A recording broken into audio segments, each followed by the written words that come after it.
So thank you for being with us today. We know you have lots of choices in our virtual world, and we're glad you chose to spend time with us. And today we start a new monthly theme. And since it's February, of course, the theme is love. But what's love really? If we were in class together, I would stop the recording. Actually, there wouldn't be a recording, but never mind. Our first activity would be to see if there's a difference in experience between all the things that we love. We love our partner if we have one. We love our family. We love our friends. We love our social groups. We love our educational community if we have one of those. We love our spiritual community, our spiritual family. We love our pets. We love living in Arizona in the winter. We love what? What do we love? Well, I love thin crust pizza that's done right. And I love freesias and roses and the crisp blue sky winter mornings and clean sheets and my family and friends and the ability to think and puzzle out and write and speak and the people that are in my writing group and the people who showed up to unload the stuff from the Gregory that didn't actually get delivered last week because of a conflict on their end. And we get to try again this week. And all the people who participate in this center in any way. And the people willing to ask for support and the people willing to give it. And my list could go on forever too, right? Yours could, right? What is love? How do we know what it is for us? And for everyone, it's going to be slightly different. And I don't know whether the native people who live above the Arctic Circle really do have 50 names for snow or not. They might, I don't know. It wouldn't surprise me if they did, because the quality of the snow would determine what they could reasonably do on any given day. How many ways?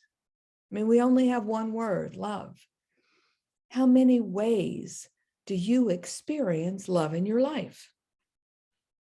It's 100, right? But we don't make a distinction between all of these different facets of love in our human experience. Or do you?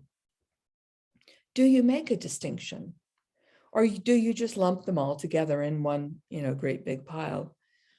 And once upon a time, a long time ago, we did a class on Gary Chapman's 5 love languages. And this was the first activity, the thought experiment we just did.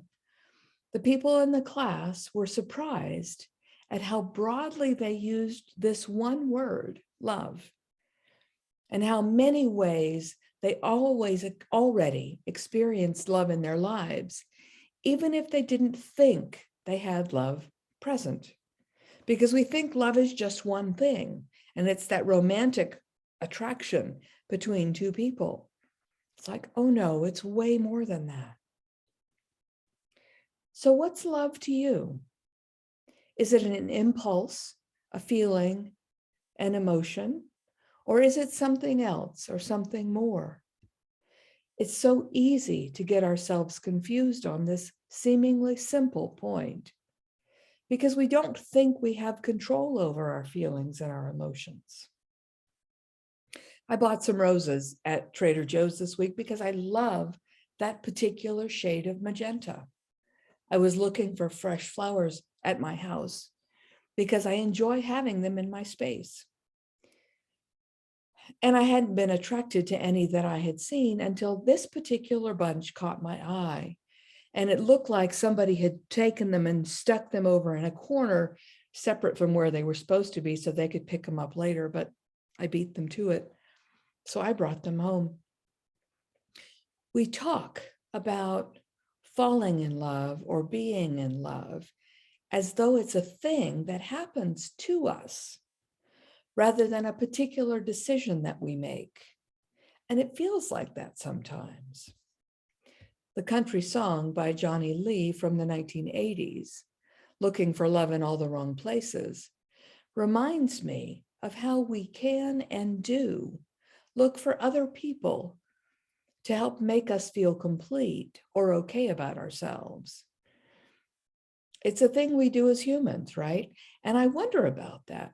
Why do we need to have somebody else love us for us to love ourselves or feel okay about loving ourselves?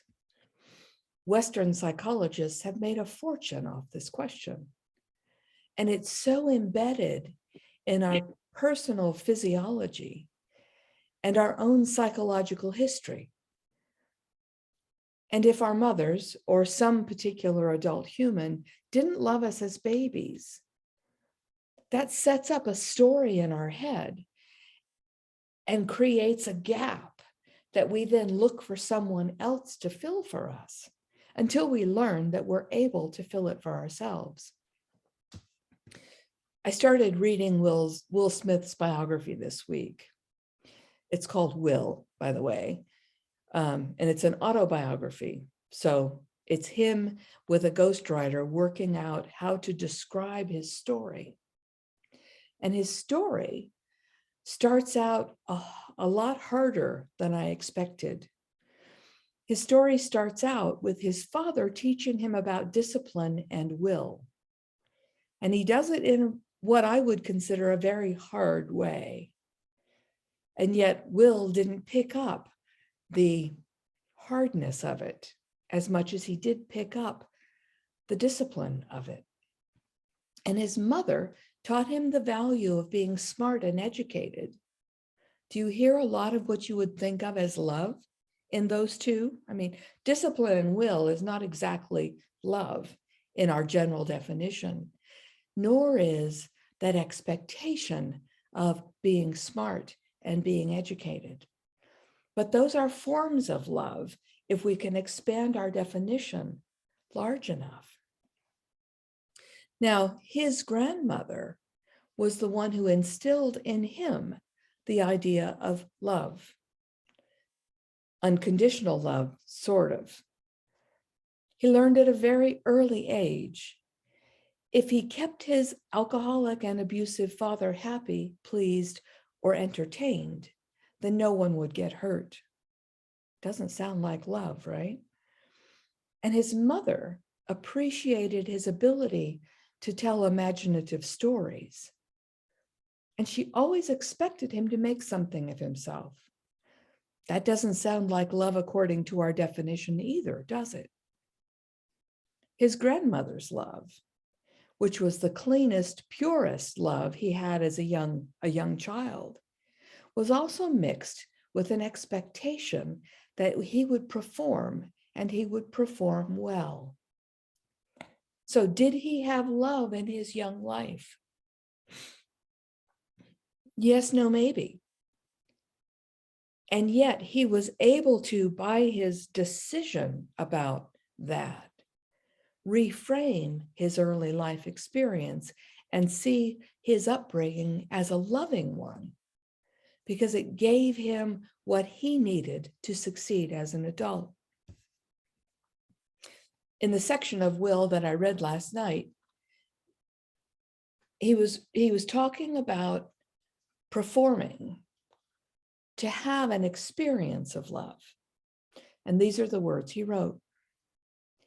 In the real world, I buried my shortcomings under layers and layers of performance.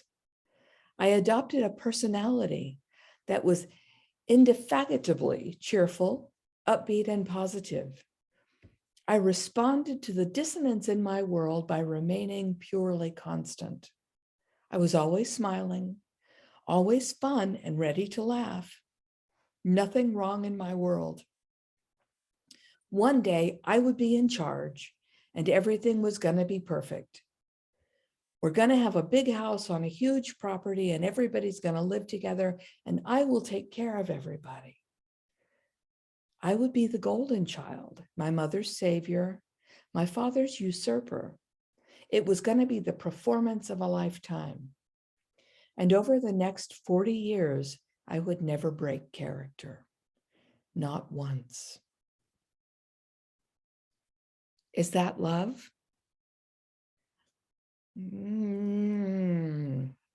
Not so much, right? It's managing your life to keep people safe. But is it really an expression of love? It was what he had to work with from his childhood, based on his life and his maturing to learn to be loving and to experience this thing called love as an inside job, an internal action, an internal decision. So I look forward to reading the rest of this book. And Will's story at this stage is heartbreaking in some ways, and it's totally familiar in some other ways, because many of us have tried to fill roles in our families when we were young to try to feel safe, to create that illusion of safety when it's not really there. And this role may not actually be who we are, but it's the best we can come up with at the time. And it does keep us safe, and it allows us to learn more about ourselves and our way of dealing with the world. And it allows me to step into a decision about love. Which brings me to the second thing I want to talk about. And it's something I've wondered about. And I wonder if it's something that's embedded in Western religious teachings. We have this idea about loving our neighbor as ourselves, or even loving our enemies. But what I wonder about is how we can love our neighbors as ourselves if we have been socially conditioned or predisposed not to love ourselves unless we meet some ideal way of being. So it's not loving ourselves for ourselves. It's loving ourselves for some idealized version of ourselves. And I'm not going to attempt to try to decipher Western civilization in general, or start telling humans that they're not worthy of love just because they exist, because that's not the truth of who we are. But it does seem to be part of Western culture. And somewhere along the way, that idea happened for a lot of people. And so we get to figure out our way through that and figure our way back to this idea of God is love and so are we, no matter what. Because that's not what society tells us. And I've been reading for our Monday night class, Thomas Troward, Creative Process and the Individual, and he's talking about that same thing from a slightly different point of view. But back to today.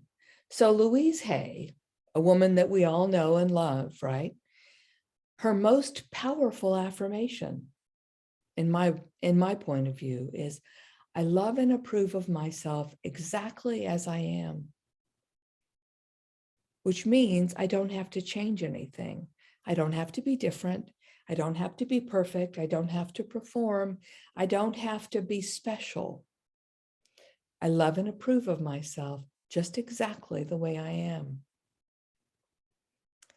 Think about for yourself, and maybe you already do this affirmation of Louise Hay's, I don't know.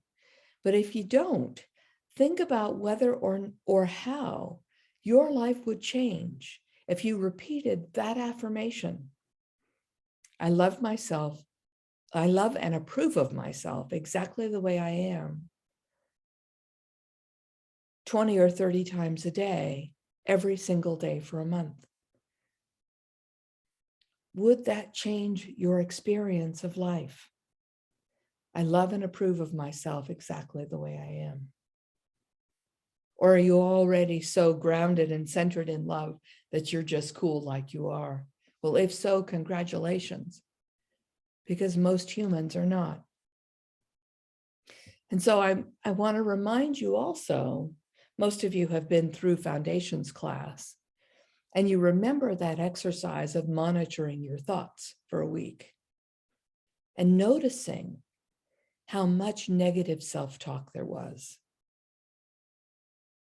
Think about what would happen if every single time you noticed a negative thought, a demeaning thought, you know better, you should do better thought.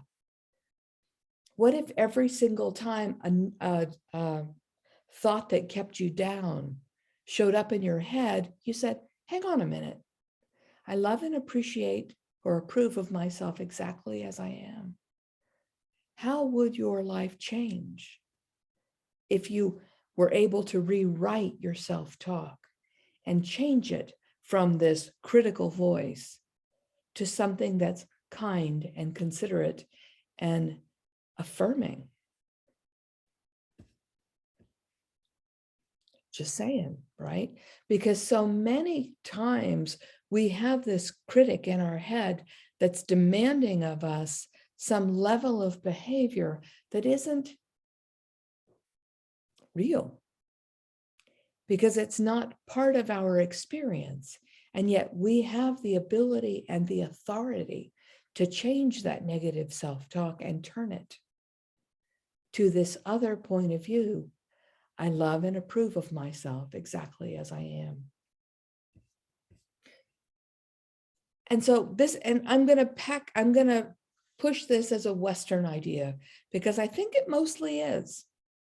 I've been sort of tracking to see if I can find this bias towards negativity in the Eastern teachings too. And I'm not finding it. What I'm finding instead is I'm finding Eastern teachings like Thich Nhat Hanh and the Dalai Lama answering the question of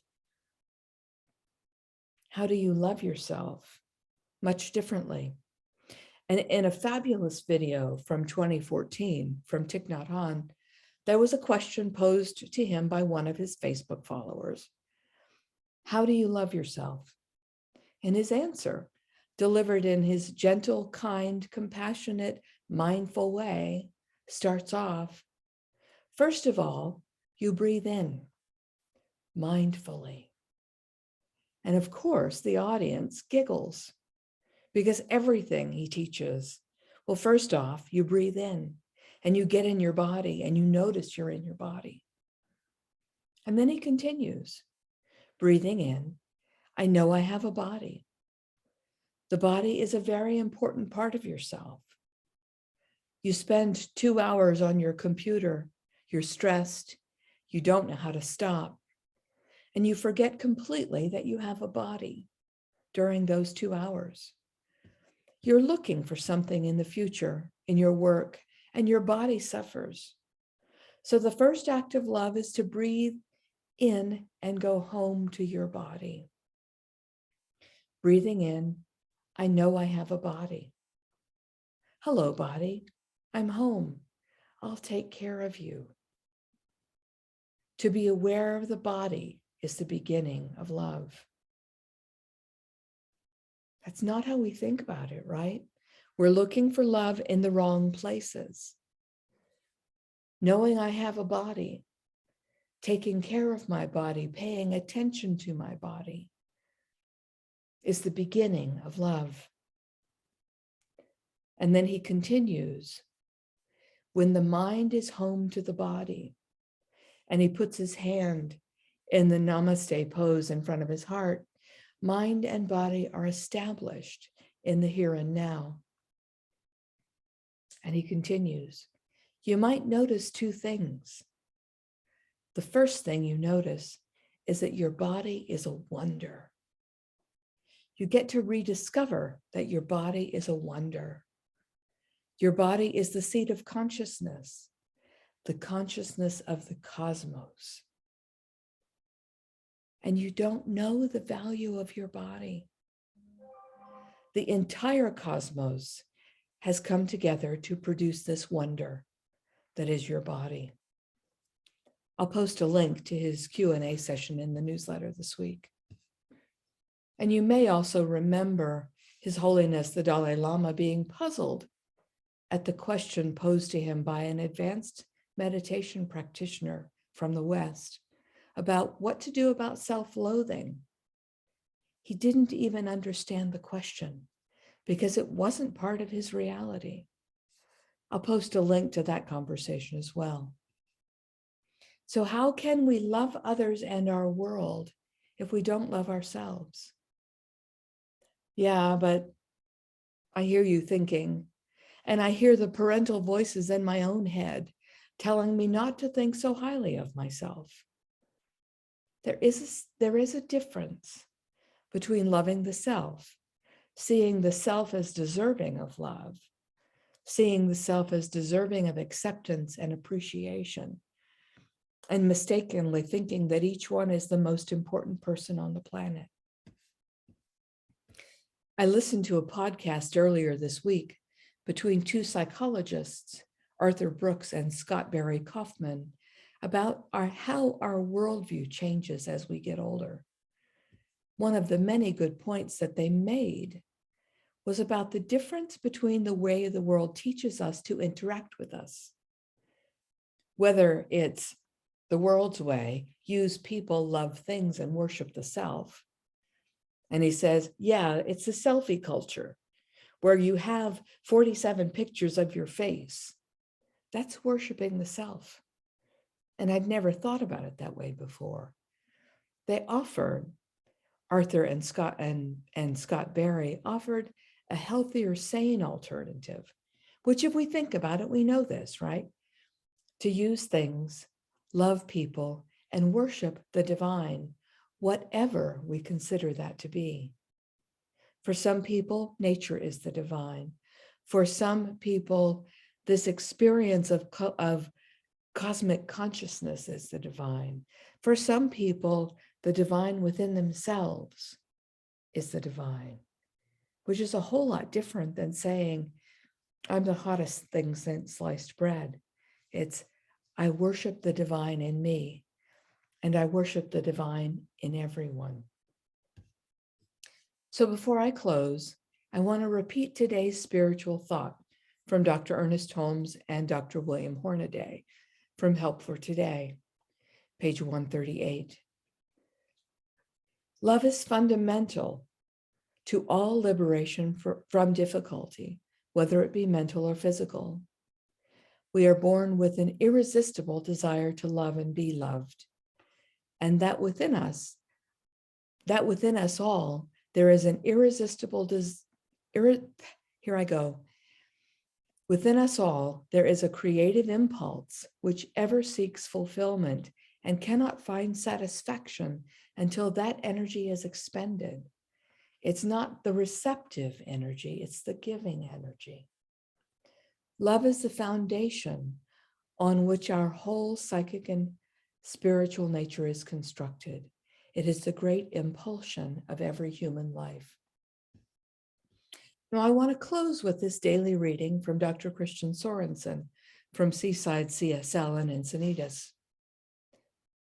As the scenery whizzes by out your window of a fast-moving train, you rest assured you are on your way to your destination. You enjoy sitting and watching the setting of the trees passing by. You'd like that beauty to stay in your sight, but you leave it behind as the surroundings change outside your window. A lake comes into your view, stirring a sense of peacefulness, and then you must let go of that as well. The train is moving. The city has its own aura, as does the station you pull into. As the backdrops change, the engineer never alters its path, bringing the train home with all the heart and soul of its true nature. There is an infinite intelligence whose nature is love, which never changes. The divine engineer within gracefully guides you and me to our destinations. There may be experiences of loss along the way, requiring us to let go, but we can never lose the heart that created those connections. Maybe you once had to let go of something or someone you loved. The consciousness that attracted this experience to your life is still part of who you are and can attract your greatest next opportunity. Just because the form has changed doesn't mean the love that guides it is gone. Trust the unfoldment of your life to the love of the infinite intelligence that guides the universe. So there's our challenge, right? We have this experience of this thing called life, and we know that it lives as us and in us and through us and by us and for us. And yet, we get to remember and practice the practice of living in that space and being that loving presence in our world. So do that. And when you fail, because we will, because we're human, pick yourself up and try again, because it's in the doing that we learn, we grow our love muscle, we grow that ability to experience and express this goodness as us. Do that. Bless yourself and bless us all. Thank you. So I'm going to go ahead and roll into the prayer. And so if I've said something that you want to remember, hold that in your mind while I speak the words. I remember this divine love that lives as me and lives as all. I remember the love that created the universe, that caused the universe to happen and continues to create in it and as it and through it. I remember this love that is the primary motive force of all life, of every action and interaction of all people.